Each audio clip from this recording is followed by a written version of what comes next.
everyone, welcome into Attacking Third for a great episode covering everything in women's football today. She's Darian Jenkins, he's Aaron West, I'm Lisa Carlin. We have a big show for you today. We're talking Summer Cup, we're talking Olympics, USA taking on Japan in the quarterfinal. We've got Josh Kulke joining the show to dive into everything that's happening with Canada. But the Olympics are a big story today, and that's a lot of what we're talking about. And that's all I've been doing for the last week. Consumed my life. The Olympics, not just the men's and women's soccer, but every other sport. It's been so fun to watch. So I want to know from you guys, what have you enjoyed Olympics sport-wise, Aaron? Yes. Everything. All of it. I like it. I love the Olympics so much. It's one of those things that makes me really emotional. Like seeing athletes from all different sports who have sacrificed so much to get to the very, very peak of competition, watching them either win and celebrate or lose, fail at the last, and it's so human, everything about it. But I'm really into the swimming. I'm really into judo. Everything. It's so cool. I've become a big women's rugby fan. I always liked rugby, but the whole nation shout out to Alana Mayer. I think the whole nation has gotten on board with women's rugby. It's been amazing. Darian, who stood out to you? Yeah, everything. It's been tough. I've actually become a new fan of judo. Nice. I love the way that the commentators explain everything that's going on because there's so many rules that it's such a sport that has never been a part of my life. But the commentators actually have been incredible. They've been amazing. But I love watching volleyball. There's a lot of Bruins at the Olympics this year, and men's, women's water polo. It's been really, really fun to watch. But judo's been kind of my thing. Fun. Yeah. Like, commentators have taught me so much. I mean, I've liked watching fencing because it's a really cool sport. It's very intricate. And I didn't know that you were actually getting electrocuted sometimes. That's how they I didn't know that. Little zap. Commentators taught me everything. Also, the stories coming out, the U.S. gymnast on the men's side with the sleeper cell gymnast.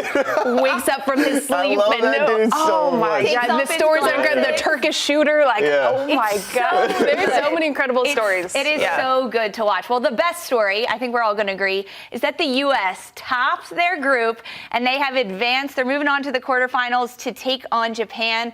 That match happening Saturday, August 3rd. But to do that, they had to play Australia. And they end up getting the 2-1 win thanks to goals from Trinity Rodman and Corbin Albert. Australian Alana Kennedy, she gets one back in the waning minutes of stoppage time at the end of this match, Aaron. But we got Darian's take yesterday on the pod. But I want to know from you, U.S.-Australia, what were your reactions to that match? I think it was a match that we learned a lot about this team. I think probably going into it, most of us on this desk expected a little bit of rotation. But then when I saw the lineup, I understood immediately, okay, she's going for continuity. She's trying to help this team build something, build some momentum. And I thought that overall, it was a very, very good result for this team to fight through that adversity, to go up 2-0, and then to have to fight and scrap and then pull that one out. And honestly, it was really, really tight to have to show some character. But I was really, really, really disappointed to see Sam Coffey pick up that yellow, especially so early. It was one of those where, yes, I get that she wants continuity in this team, but Sam Coffey is such an important piece. Knowing that she's on a yellow, knowing that she's a very combative midfielder, it's like, do you maybe knowing that this her? is her first international tournament, to have to go up against that mentally? That piece disappointed me as an overall decision from management because that's always a risk. So is that on Emma Hayes or on Coffey? I think so, yeah. I mean, both.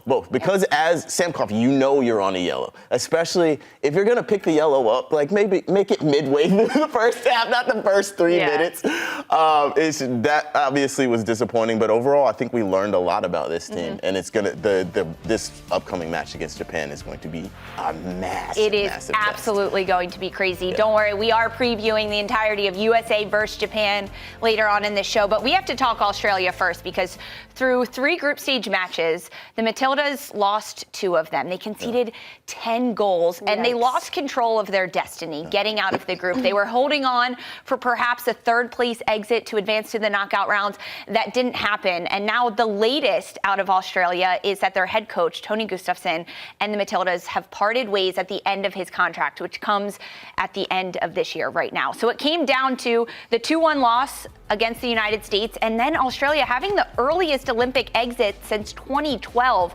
failing to reach the knockout stage. Darian, where did it fall apart for Australia? I think this team relied a lot on Sam Kerr. I hate to put it on one player, but she really is the heart and soul of a team. I mean, we talk about that with Barbara Banda for Zambia, Mallory Swanson's like that for the U.S. There's always that one player that really ties everything, and I think we saw that they missed her so much because Australia has always been a really good team to play against, but they're not consistent enough to be at the top where they really should be because they have a stacked roster. They have really incredibly talented players play in Europe and the U.S. That are very decorated, but it just doesn't come together in these big moments, similar to how we talk about France. There's no way they shouldn't be going through, but they've just allowed the holes in their defense, their mental lapses. Teams take advantage of that at this stage, and we just haven't seen it fully come together, and I think this was a big, big loss for them to exit this tournament so early. Yeah, I think this Australia team was in between a rock and a hard place in that they don't defend well. They conceded 10 goals over 3 matches. But when they don't have the threat that is Sam Kerr that they rely so heavily on, not just as a goal-scoring threat, as an outlet to win the ball in the air, to hold the ball up, to bring other players in, her leadership, for the presence that she is in that locker room on the pitch. She's so fiery. They missed. There was a gaping hole both up front and in the heart of that team. They didn't really have the same fight. They defended so poorly, and when you both defend poorly and you don't have an outlet, you see what happens, and it's disappointing.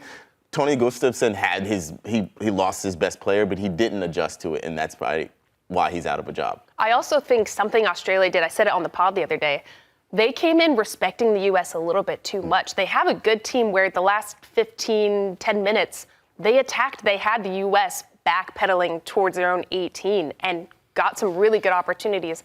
I think if they'd started the game that way or started their other games that way, it'd be completely different and then locked in their defense as much as they possibly could. But I digress. He's gone. I hope we see a change up for them because it's a really good team. Yeah, there's a lot of potential with this group. We'll see. A bit of disappointment coming from Australia. However, the U.S., they advance out of their group on 3 wins, and they're going to take on Japan. This is a Japanese side that lost once during the group stage against Spain, 2-1. Then they beat Brazil 2-1, and then beat Nigeria 3-1. They go up against the United States in their 5th meeting in the Olympics. I want to know from you, Darian, when you look at this Japanese side, what do you expect from them to pull out against the U.S.? This is a team that's not afraid to give up possession for organization and really picking the right moments to attack, and the precision in their attack, I think, is what's going to be so difficult for the U.S. to try to stop. Why are you laughing at me? I can't help but laugh back at you. Aaron, I'm going to look at you. The U.S., I don't think it's going to be able to handle. I'm so educated and entertained, so I'm just smiling at you, Darian. Come on, keep telling me all the info. I'm starting to laugh. I think Japan is going to be such a test for the U.S. because they're so precise. The U.S. has been able to pick apart teams that rely on their athleticism. The U.S. is already, I think, going to out-physicalize Japan, whoever they're going to play. Japan, on the other hand, is going to rely on how technical, tactical, their positioning, picking the right moments to take shots, and just attack and really pick at those holes that we saw Germany expose against the U.S. back 3. I think that there's a lot of gaps where they're going to watch these previous games the U.S. played and think, this is where we can go. Here we can take shots from distance. We can really test this back line. And it's going to be a game of tactics. And I want to see the U.S. really be challenged in how do they adapt in the run of play that's not coming in stoppages for Emma Hayes to guide. Yeah, I'm worried most specifically about first phase, about build up. Sam Coffey, I think, is a very, very calming presence in her distribution. She takes up really good possessions in and out of positions in and out of possession. I think probably it will be Corbin Albert in that position, and that worries me. She's a player that doesn't have a lot of international experience. She doesn't have a lot of experience, period. This is a massive moment. Neither does Coffey, though. Neither does Coffey, but I think she has more, and I think that she is a player that has been in this position a few more times, and I trust her more, having seen it more. I think that Japan will probably press high. I think that with this back 5 that they have, they're very, very flexible in the way that they're able to adapt to teams that they play against. They'll press with those 2 strikers on our 2 center backs. I think that they will swarm our midfield. I'm really, really worried about us breaking that press. Though, on the flip side of it, we are a team that has the ability to kind of sit in and play over the top. Yeah. I think that if we kind of lean on more direct play and don't have pride in how we play, honestly, we can play long ball, especially to start the game. Play a little bit of more direct, play a little bit higher up the pitch, try to press them. But I think if we try to play out of the back and try to make it a little prettier, we will struggle. The U.S. has to have a balance between playing out of the back and going direct, because if they go direct every time, Japan's going to shut that down. They're going to close down the defenders or the middies who are playing those long over-the-top balls and eliminate that. So it has to be a mix. An element of surprise every single time the U.S. wants to attack. And without Sam Coffey in that midfield, playing those line-breaking balls from deeper midfield roles is going to be harder, because Coffey does that so well. Yeah. Sam Coffey is not available for this match due to her yellow card accumulation. And in the Olympics, you cannot bring up another alternate due to disciplinary measures. So 17 on the bench for Emma Hayes. There will be no alternate replacing Sam Coffey. Aaron, you mentioned Corbin Albert you think will slot into that role. Darian, who do you think Hayes is going to put in the midfield? I also think it's going to be Corbin Albert. And it's not like for like. For me, Corbin Albert goes 90% the entire match. When she's on the ball, she's getting rid of it quickly, but it's not the same penetrating passes as we see from Sam Coffey. I do think if I were on the Japan side, I would be pressing Coffey. I would be trying to break up her being able to play the ball side to side, Albert, playing the ball from side to side and just locking the U.S. in. So it's going to be interesting to see what they change up. Maybe they do a double six. Yeah, what I feel like With it'll Haran, probably end up being her and Haran side by Haran. side with her and trying to drop in and aid in possession and carry.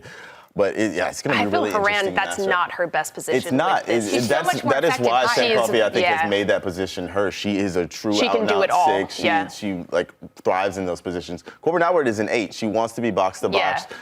That's not really her game. It's kind of sitting deep and kind of recycling possession. Being very, very patient. Yeah. And the potential continuous injury to Tierna Davidson, unsure of her status right now, puts Emily Sonnet back into the center back, who can't plug that 6 hole that we're potentially seeing without Sam Coffey. Big matchup. USA taking on Japan in the quarterfinals, 9 a.m. Saturday. We've got your recap live on YouTube immediately following that match, but don't go anywhere. We've got Josh Kolke joining us next to talk about the latest with Canada Soccer.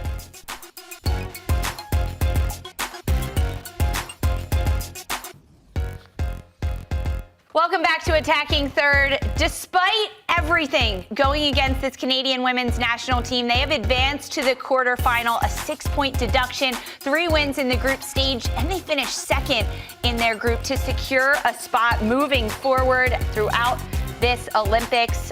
Impressive from this Canadian side. And for more on it, we are so pleased to welcome in Joshua Kolke, staff writer for The Athletic, covering Canada Soccer, and he joins us on his holiday. So Josh, thank you very much. It looks beautiful there.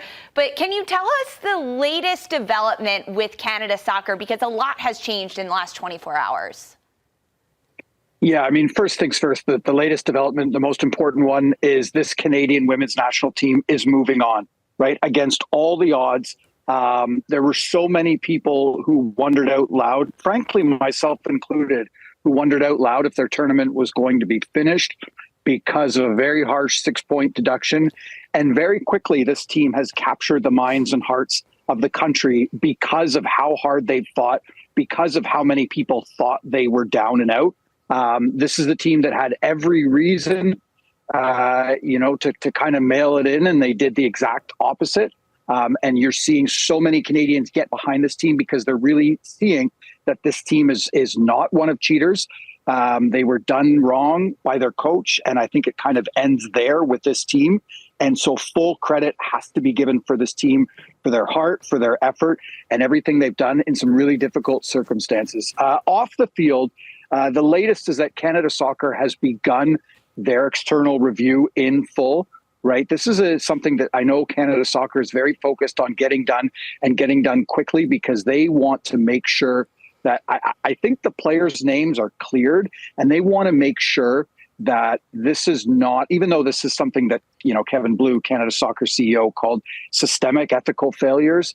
They want to make sure that this doesn't go back, decades and decades. I think they have a pretty good idea of when, drone usage and cheating via drone usage started. But my understanding is this is something that they want to get done very, very quickly so that full credit can again return to the women's national team and the focus can be put on them. So they found outside counsel and that review is now underway. And so we'll see what happens next. But, the emails that came out over the last few days were very, very important because they show just, I guess, how Bev Priestman, Canada's national team head coach, how she was kind of turned on to drone usage and cheating that way. But yeah, this is a story that is still far from over. But I think once we learn more through Canada Soccer's external review, we'll have an idea of exactly how drone usage within the organization really started. Josh, I want to ask you about the players because we've tried to make the conversation about them. They are incredibly talented. They've worked so hard to defend their gold medal. And we've seen them really rally around each other. And it's kind of them versus everybody. Who on the team has really stood out to you as kind of being the focal point, the leader, to kind of get them through this really tough time and advance in this tournament?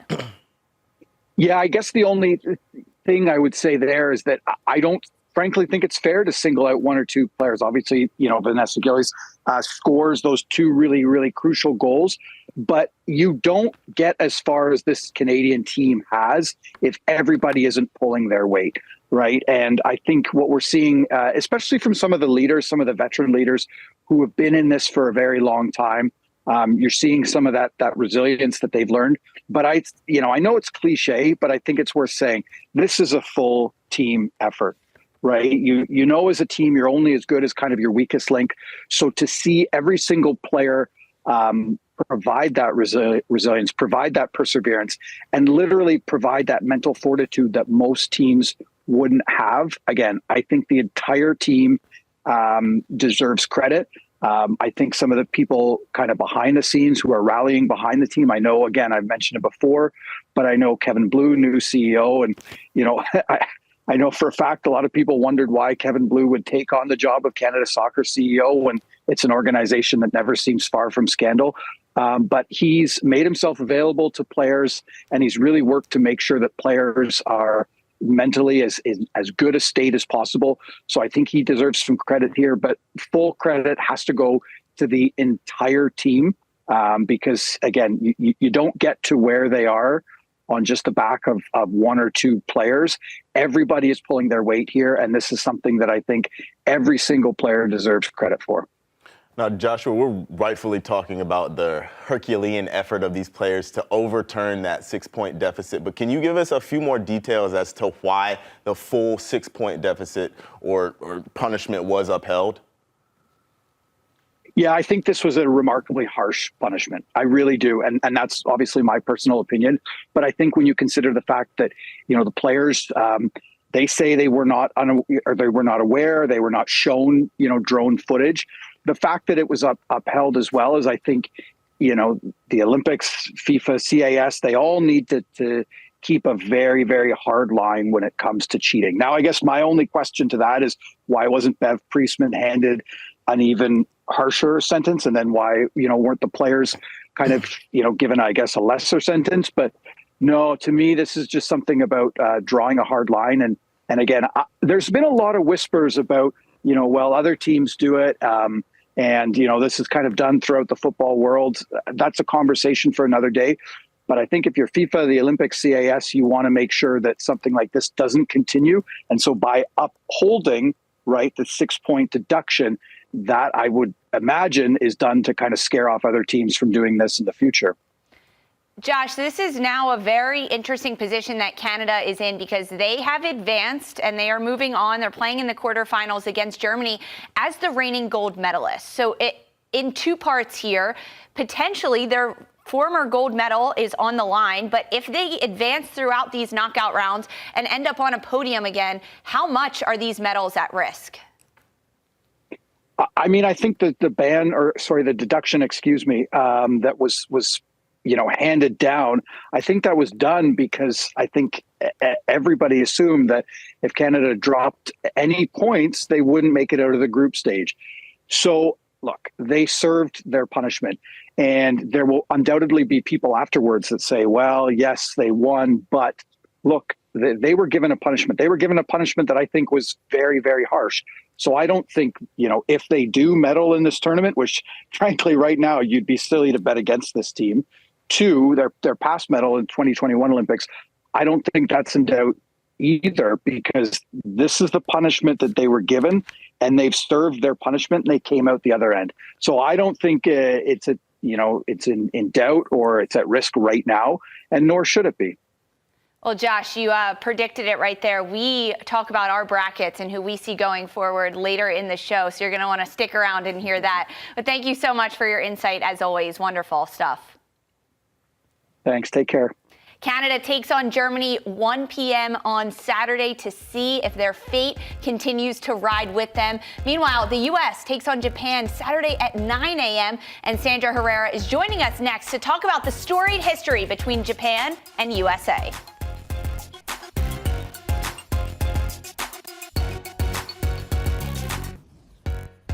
Welcome back to Attacking Third. We are so pleased to have Sandra Herrera joining us now ahead of USA versus Japan, a quarterfinal matchup that is one for the ages. Sandra, it's the 41st time US and Japan are playing each other. Sheesh. Tell us about the history between these two nations. It's incredible. I think when you kind of get to what are the actual rivalries for United States women's national team, there's a lot of folks who tune into this one, whether you're the diehards or the casual. Anytime these two teams get together, it brings up memories of what is probably like an iconic trilogy between these two sides. They met between 2011 and 2015 in the finals of global championships, whether it was at 2011 World Cup, the following Olympics in 2012 in London, and then the 2015 World Cup. We got to see a lot of iconic names, a lot of iconic moments, really good stuff. And it kind of feels like perhaps this upcoming quarterfinal could possibly be the restart or the beginning of maybe a new one between these two sides. All right, now, Sandra, when did this rivalry kick off? When did we first see this? 41 matches is absolutely ridiculous, by the way. Find some new opponents. Yeah, tell them, Aaron. You let them know. I'm circling that 2011 World Cup. But look, I think if you maybe ask some diehards, maybe you throw it as far back as Beijing in 2008, maybe even as far back in 2004 Athens, where these teams kind of went ahead in group stages, and maybe those were kind of the prequels to what I'm calling the trilogy, to kind of build up kind of the familiarity between the two sides. But it really is during what's kind of referred to as Japan's golden era, from 2011 all the way through to 2015, where these two teams found themselves really going head to head. You had a program in Japan who were navigating what was their current golden era, and you had a United States side that was kind of trying to kick off the shadow of the previous golden era that was led by the 99ers all the way through to the early 2000s. And I think that was fitting for two sides that were kind of trying to define themselves in different ways. All right, Sandra, out of these 41 matchups, I want you to try to pick which one has been your favorite and give us a little background as to why. Yeah, there's a ton of games to choose from. I thought maybe even going like kind of galaxy brain and going towards the Algarve Cup win that Japan had, but then that would have required like a whole history of like Algarve Cup, and I'm not really trying to do all that today. So I'm going to keep it simple, and I'm going to stick with that 2011 World Cup. And maybe that's a painful memory for United States fans to kind of go through, but I think it was absolutely iconic of what the game was for that moment. You had two powerhouses coming together. Like I mentioned, United States trying to cast off that shadow of the 99ers and kind of finally get their World Cup glory again with a new squad, a new roster. And you had Japan going through the emotions of the earthquakes that happened that affected the island. So there was a really, really kind of emotional time, I think, depending on which side of the ball you were rooting for. And then to have it kind of culminate in the type of game that we got to see unfold on the pitch. We're talking back and forth through extra time 2 goals apiece. It ends up leading to a penalty kick shootout. I mean, this game literally had everything for anyone who's a fan of football, and absolutely was the cusp, was the pinpoint where you could say, okay, this is absolutely a rivalry, and perhaps we're going to see some more special moments, and we did. In recent history, U.S. against Japan, U.S. is unbeaten in 13 matches, Sandra. We enter the 41st meeting between these two sides on Saturday in the quarterfinals. What do you expect in this match? I'm excited. I think we're starting to see kind of a new turning point for this rivalry, perhaps, and maybe some similar threads once again between these two sides. We're looking at a United States women's national team that are trying to in the process of revamping their program. They've got just a few games under their belt with Emma Hayes, and we're all in agreement that this new era is officially kicked into high gear and in full effect. And for Japan, they sort of quietly have been retooling over the last cycle or so. They did not qualify for those 2016 Olympics. And that was really kind of the turning point for the federation to say, okay, we're going to have to revamp some things here. And so now we're getting to see all of the work over the course of the years for Japan kind of show itself on these global stages. They're coming off an incredible 2023 World Cup appearance, and now they're finding themselves in the knockout rounds of the Olympics. Players on this team really young. You could find a ton of them from between the ages of 18 all the way to 27, with a couple of vets in between. So I think there's going to be some tense moments in this game. I think there might be some moments of having to feel each other out, see what the other is presenting, and they're no strangers to each other, playing each other in some recent international windows, and those have often been kind of narrow scorelines. So I feel like we're going to get a repeat of that in this quarterfinal. You add the layer of high drama of a knockout round, might be a little uncomfortable at times for some fans to watch, but I'm hopeful that it'll be a narrow scoreline in the favor of the U.S. Oof. Now, Sandra, you led me perfectly to my question. This Japanese team, obviously massive disappointment going out in the quarterfinals of the last Olympics to Sweden. What have we learned about this team since then, and what have you learned about this team in the course of this tournament? Oh, my goodness. Silent assassins, possibly. I mean, just absolutely clinical when they need to be. I think that has been kind of maybe a pleasant surprise for some people. I think when you compare eras of national teams and we look back at that golden era of Japan, we think about a team that was patient, tactical on the ball. And then I think that has followed them recently. They're still a very technical team with really good ability on and off the ball. But I think there's a level of physicality that this current era of Japanese football has brought to the pitch. They know they got to be tough and they can't be pushed around. And they're not a team that you could just go in and say, hey, I'm bigger than you, I'm fitter than you, give me that ball. That's not going to work with this Japan side at all. And I love it. I love that they're bringing it, that bit of energy into games as well. So I'm going to be keeping an eye on the middle third and see how things go between these two sides there. Sandra, that leads me right into my question. I want to know tactically. Wow, today's been wild. It's just Look so at good. Look at it. I want to know tactically how you think Japan is maybe going to approach the U.S. without Sam Coffey. I think she changes the game a lot for the U.S. in that solid 6 position and her qualities that she brings physically, how much ground she's able to cover, her ball distribution. Do you think that that's an area Japan's going to kind of key in on to maybe press, try to transition quickly out of going against the U.S. this Saturday? Absolutely. And I don't think they're going to have a problem with kind of utilizing the 90 minutes in front of them, or possibly even more. I don't want to speak something into existence like that. But these are the knockouts, right? So we're going to keep the door open for anything. But I'm with you on that. I think that's going to be an opportunity that Japan takes a look at and their game plan. They've got a couple days to kind of make their adjustments that they see they need to.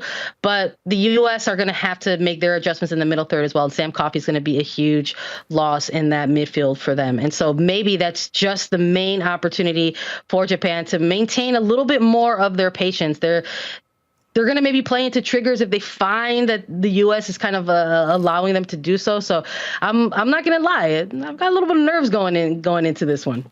Oh, Sandra, don't say that. That makes me nervous now. If you've got nerves, I don't know. Well, we'll see if Aaron and Darian are nervous because Sandra's not leaving us yet. And Aaron and Darian are giving us their Olympic bracket predictions. We're going to see who they have taking home gold, silver, and bronze. You are not going to want to miss these predictions. Get your betting apps out for this one.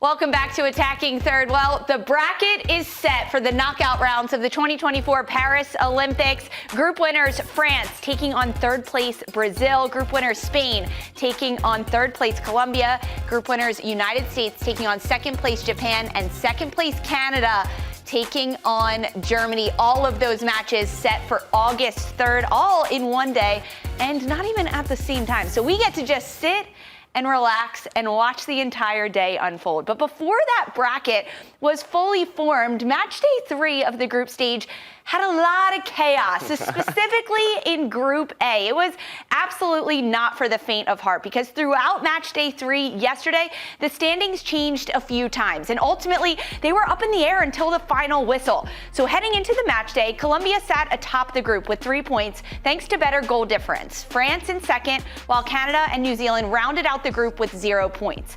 Throughout the matches, France opened the scoring in Group A in the 22nd minute, putting them in first place over second place Colombia and third place Canada. However, right before the half, New Zealand equalized, which saw both Group A matches tied after the first 45 minutes. Colombia was once again in first place thanks to a better goal differential than France, Canada and New Zealand in third and fourth place.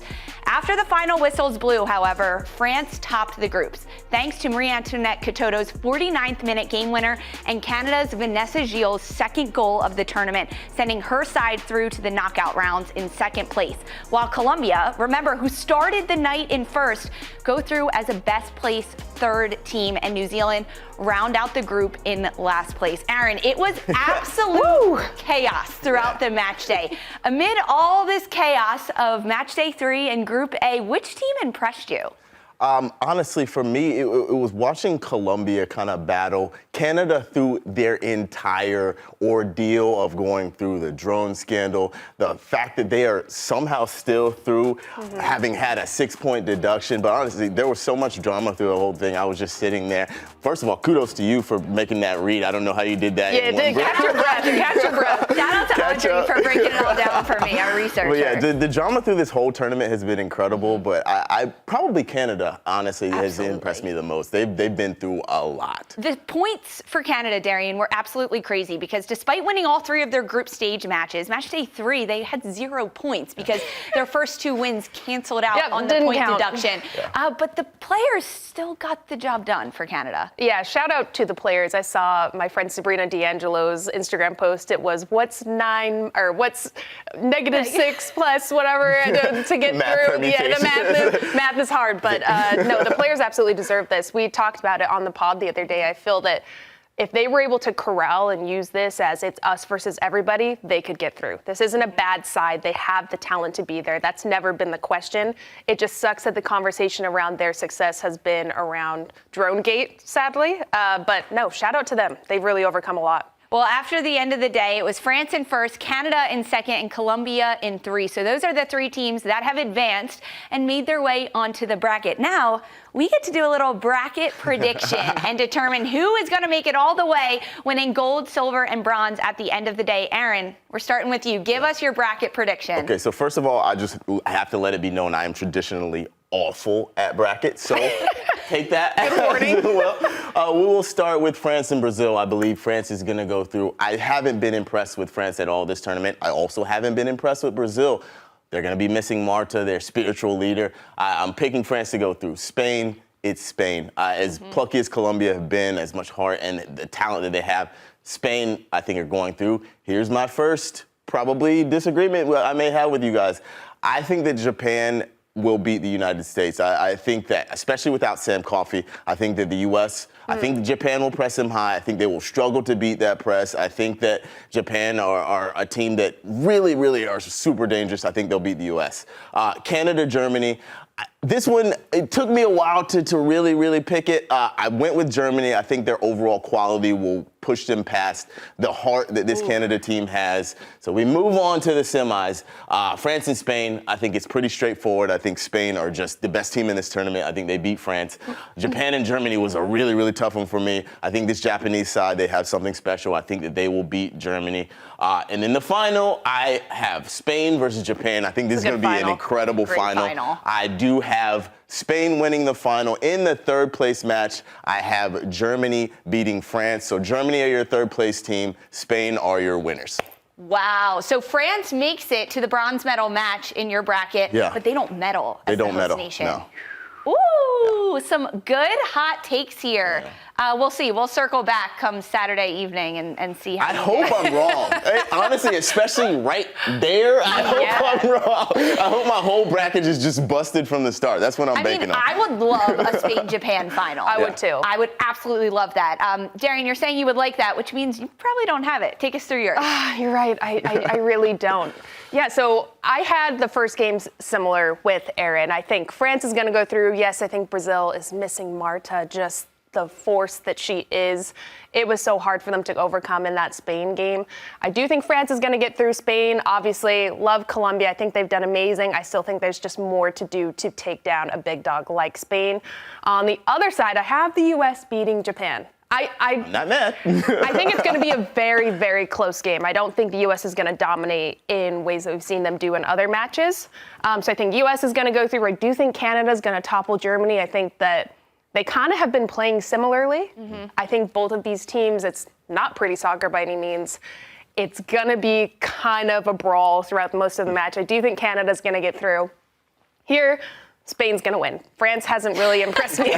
Spain's just making it to the final on all of ours, I'm just going to assume. I think France, though, is going to win the bronze medal match against Canada because I have the U.S. going through, playing Spain in the final. Ooh. I have U.S. getting silver and Spain winning it all. I just think Spain is unstoppable. There's no way to take over this team unless you kill them on a counter. Maybe the U.S. will score one, but I don't think they'll be able to stop Spain. Ooh, well, when we get to August 10th and the U.S. is in that match on the final day, Aaron, you don't have them there. We'll get your predictions for that specific match. Darian, great minds think alike. We have an incredibly similar bracket because mine is the same. Is it the exact? I thought you might have Germany. Results are different. My results are a little different. So I have France advancing over Brazil. Of course, Spain. U.S. is going to get the win over Canada or over Japan, and Canada is going to upset Germany. It's the heart of this Canadian side that is going to propel them through to the semifinal, and you can't stop that. There's just something about motivation that comes from within and not an outside source that makes the group so much stronger. And Canada's got that on their side for them. Spain is going to beat France. They're going to go to the gold medal match. U.S. is going to beat Canada, but that U.S.-Canada match is redemption for the CONCACAF W Gold Cup match that we never got to see. Yeah. So that's why I have that battle there. I want to see U.S. against Canada. U.S. is going to win. Spain is going to get gold. U.S. is going to get silver. Between France and Canada, I have Canada winning bronze. Wow. Okay. The heart is going to propel this side all the way through to a podium, and they'll pick up a bronze heading home. Right. Oh, I like this. This is spicy. This is so spicy. I love this. Let us know your predictions across social media at Attacking Third. Who you want to see going all the way through. Don't go anywhere. We've got plenty more Attacking Third coming up for you.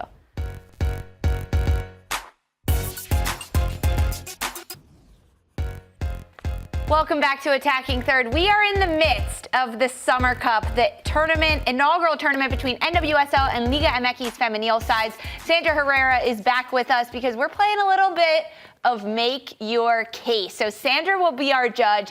Darian, Aaron, and I are going to make our case for a number of different factors within the Summer Cup.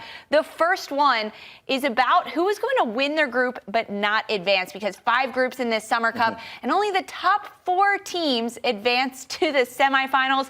It's a little bit wonky and it's a little bit backwards, but let's take you through the group standings as of right now. There are still 2 more match days to play, but in Group A, Portland, Seattle, and Club Tijuana have already been eliminated. They cannot advance. Utah tops the group. In Group B, it's Angel City, Club America, and San Diego with a match day to spare, fighting for that top spot and the most points to ultimately make it out of Group B. Bay FC with 0 points has been eliminated. In Group C, Kansas City current tops the group with 6 points. Tigres and Houston, still an opportunity for them to rise above and get out of the group. Pachuca, 0 points. They have been eliminated and they cannot advance. In Group D, half of these groups have already played their final match day. Chicago and Washington are eliminated. Chicago at 4 points, Washington at 3. But Gotham and Chivas, they still have a chance to get out of the group if they continue to compete and pick up points in their final match day. And the final group, Group E, features North Carolina Courage and Racing Louisville, 7 and 4 points respectively. Orlando and Monterrey at the bottom of that table, and they are both eliminated. They cannot advance. So the question is now, which team is going to top their group and not make it out of the group standings? Darian, you're going first. Make your case to Sandra. Sandra, I'm going to go with Group A, Utah Royals. Kind of sounds like I talk about them every single time. Whether it's good or bad, I'm talking about. Are you from there? I don't know. I'm not claiming it. But Sandra, I don't think they're going to make it out because of their loss against Seattle in their first match. Yes, they've turned things around. They have a variety of goal scorers now, which is not something I thought I would say about Utah this year, sadly. But it's good to see. I think with the new coach coming in, they just look refreshed. They look lethal in front of goal. They look like they're enjoying the game again, but sadly it's a little bit too late in the summer/fall cup that they're playing in right now. So for me, they're the team that's out. Ooh, interesting. They're coming off a 5-1 win last night. Yeah, but points. This tournament's crazy. It's points. The points are wonky. I love the confidence. Yeah. Okay. All right. I think that Utah will continue to ride that wave of confidence they're getting from this tournament. So I think that they will stay in. I think for me, it's Angel City that'll go out. They're sitting atop Group B right now. I think that they will drop points against San Diego in this next match. I think Kansas City are probably going to win again. I think Gotham are probably going to win. And I think North Carolina Courage are going to get a result. So based on all of that, I think that it's going to be this Angel City team that are the worst first place team. Even with Press coming back, though? I don't have enough faith that she will be back into the flow of things this quickly to make a difference. Sandra, I don't know if I buy into that. I wouldn't vote for Angel City. I mean, I think there's an argument to be made for, you know, what could minutes possibly look like for a player that has had such a long road back. But I think I'm with you, Darian, in terms of just what that can do in terms of a morale boost for a team moving forward. Wait, Sandra, I didn't make my case yet. Sandra, what about me? You could side with me still. Oh, man. We don't even want to hear you. Listen to my case, Sandra. Let me plead my case, Sandra. I am looking at Group D. Gotham FC, I think, is going to top their group and not advance. This is a Gotham side that has picked up a 0-0 draw, and they ultimately won in penalties, but they've only had one goal throughout these match days. So they take on Chivas tomorrow night, Friday night, 8 p.m. Chivas, meanwhile, has scored in each of their matches. They've got 2 goals heading into match day 3. So I think it's going to be a Gotham draw against Chivas, and something about Chivas Guadalajara is just going to run through them on the penalties, and Gotham is not going to pick up a point, and they're not going to get out of their group. Incredible. So we've got Gotham out, Angel City out, and Utah out. Come on, Sandra. Come on. We know what you want to pick. I kind of am leaning towards Utah. I think Utah might.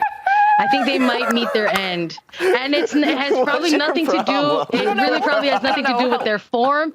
It has everything. It's not so much with form. It has everything to do with format. This Summer Cup format is crazy. It's wild to think about. You can have a good performance for group stage and still not advance. We knew there would be a team that would be affected by that, and I think it might be Utah. I think you're right, Darian. Oh, okay. This is a dagger in my heart, Sandra. I thought we've been so same for the last 3 years. Whatever. Listen, Whatever. we got to mix it up for the people, okay? They Exactly. think, they think we're in cahoots. I know. Okay, our next make your case. Who is winning it all? So a team that is going to get out of their group and then advance all the way to the final in October and ultimately lift up the trophy. Go for it. It's me? Yeah. Well, I'm going to pull the Homer hat that I wear every single show on, and I'm going to pick the Bats of Gotham. I think now taking the Homer hat off and trying to be objective. A little more objective. A little bit more objective. I think that Juan Carlos Amoros's style, his system it's holistic. I think that most of the entire team buys into it, so they can kind of swap players in.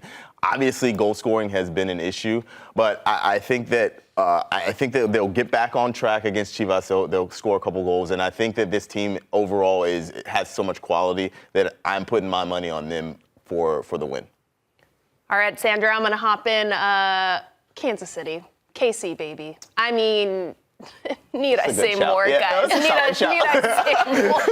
She won the first one. She's counting down. I'm feeling a little good. I feel nice. In, like, I feel nice. Kansas City, they score against everybody. They've proven to be unstoppable. They have hardly lost any players. I think that this is just a team that it's going to take something really, really special to get them to not be lethal in that front line. And we have yet to see anyone besides Orlando, when they have everybody back, be able to do it. So I think Kansas City, for me, is taking the dub here. For me, Sandra, I am going with North Carolina Courage. This is a side that has continued to grow throughout this tournament. They've gone to Penns and beaten Orlando, beaten Louisville, and they just got a dominating win over Monterey. I'm going North Carolina. Let us know who is winning this one, Darian, Aaron, or me.